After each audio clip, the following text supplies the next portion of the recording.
1998 and the beginning of 1999, I worked on Carnival Cruise Lines in the Caribbean. I was a member of the youth staff, and my specialist area was the teenagers. And I loved doing the teen programme. So there was about 8 of us, I think, and there were 2 with the 2 to 4-year-olds, 2 with the 5 to 7-year-olds, 2 with the 8 to 12-year-olds, and 1 on teens. And the other one was on babysitting duty, which was a nightmare, which went from 10 at night until 2 in the morning. It might have been 3, I can't remember. It was really, it was a real stint, an overnight stint. But I was on the teen programme almost every week. There was one other girl that did some as well. And so there was this activity programme, and all of the other kids had their own rooms that they would go to, the playroom or the I can't remember what it was called, the tweens room or something. And they had certain, an area to base themselves in, but the teens were nomadic. So we used to meet in different bits of the ship and do different activities in those different places. So we used to meet up in the pizza restaurant and have pizza at lunchtime sometimes. We used to go and watch films in the back lounge. They used to show Titanic every week in the back lounge. We used to go and watch that. Don't ask me why they'd show that. So I've seen that quite a lot of times. We used to take over the disco, the big disco in the sort of the nightclub area for an early sort of teens disco one of the evenings. We used to do scavenger hunts, and we played shuffleboard, and we did we did swimming afternoons and things like that. And there was this pretty comprehensive programme, but we were totally nomadic.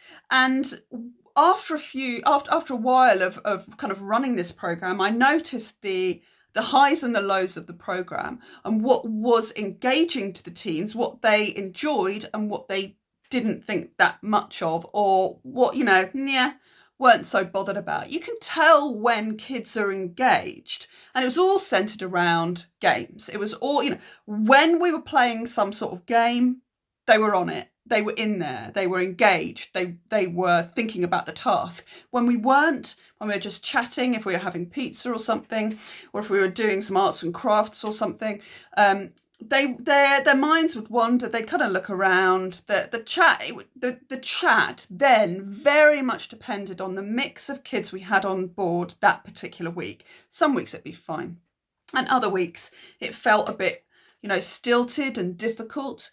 So I adapted the programme as we went through to make sure that there were games all the time, really. So when we were eating pizza, we'd play cards. When we were doing the teen disco, there'd be some sort of disco competitions or other things that they could feel invested in, games party games on the dance floor, really. And it made a huge difference.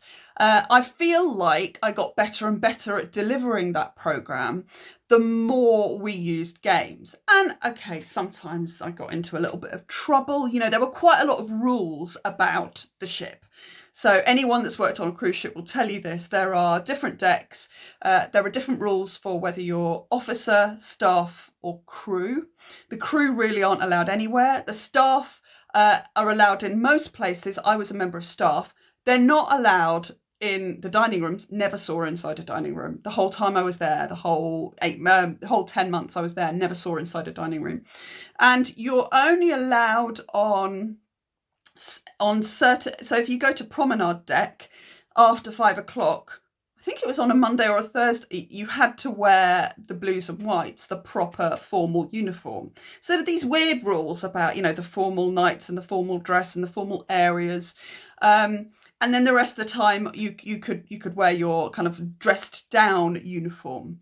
And so I got myself into, what I learned on Carnival, and it's a very family friendly ship, is they're happy for kids to run around, but they're not that happy for kids to run around being chased by a member of staff. So, that just a little tip if you're ever going to be out there doing it yourself. So focused on games helped the whole programme gel together, and really helped those children that didn't know each other at the beginning of the week to develop relationships, to form bonds, and to see each other as sort of comrades for the longer term. So developing this program to hang around games, whether they were competitive or cooperative, really helped everybody that was involved in those, all the teenagers that came along, to relax. The focus was off them, and we know how socially awkward it can be to do things in new groups of people. The focus was off them and onto the game. And that made a huge difference. They were only there for a week. In fact, one of the ships I worked on, because I worked on 2 different ships, we were only doing 3 and 4 day cruises. So 3 days isn't very long to get to know people. And so those activities that rely upon sitting around and chatting, they don't work as well when you've never met these people before. And there's a lot more social anxiety. But when you focus on games, everybody relaxes a bit and everybody can get involved.